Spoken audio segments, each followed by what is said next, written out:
Que vous soyez à la maison, en voiture, au travail ou en vacances, bienvenue sur le podcast des seniors actifs, les premiers et troisièmes jeudis du mois. À très vite! 3, 2, 1. Bonjour et bienvenue à tous sur ce 41e épisode du podcast des seniors actifs. J'espère que vous profitez bien de l'été, de vos vacances et que vous ne souffrez pas trop de la chaleur. Aujourd'hui, on termine notre série sur le stress et son impact sur notre corps. Après avoir exploré des astuces naturelles dans un précédent épisode, on va découvrir ensemble des plantes et des nutriments qui peuvent nous aider à mieux le gérer. Le stress est un peu comme si un chef cuisinier s'amusait à mettre le bazar dans tout notre corps, au lieu de nous préparer un bon repas. Voilà ce qu'il fait. Alors, au cœur, il accélère notre petit moteur interne, augmentant la pression, comme si on appuyait sur l'accélérateur. Au vaisseau sanguin, il travaille plus pour faire circuler le sang plus vite, ce qui peut être problématique sur le long terme. Au sang, il libère plus de gras, un peu comme pour donner de l'énergie, comme ajouter du bois dans un feu. Au poumon, il s'active pour apporter plus d'oxygène, ce qui est crucial pour les asthmatiques. Au système digestif, alors, il met tout en pause, causant des nausées, des crampes et à long terme, des maladies plus graves. Au rein, il filtre moins bien les déchets, recevant moins de sang. Au système immunitaire, on devient plus vulnérable aux petits et aux grands bobos.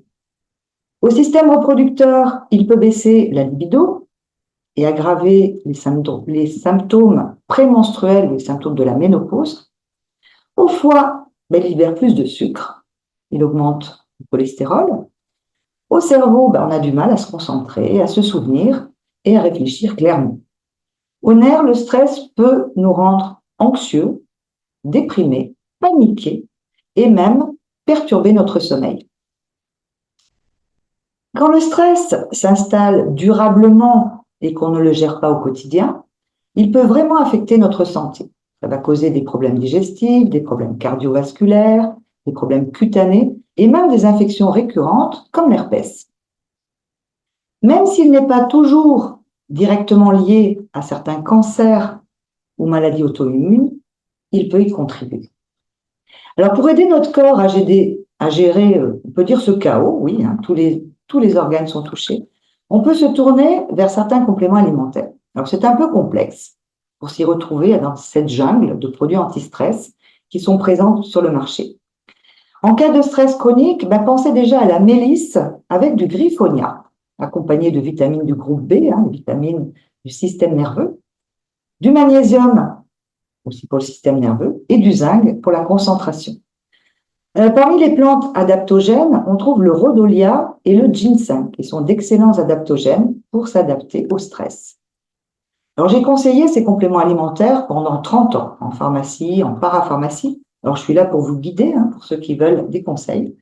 Et aujourd'hui, je préfère conseiller une solution naturelle qui s'intéresse à l'équilibre global du corps et qui évite de prendre beaucoup de compléments alimentaires. On en a terminé pour le stress et je vous donne rendez-vous le 15 août pour notre prochain épisode. Nous parlerons de ménopause avec Nathalie Rousset. D'ici là, prenez soin de vous.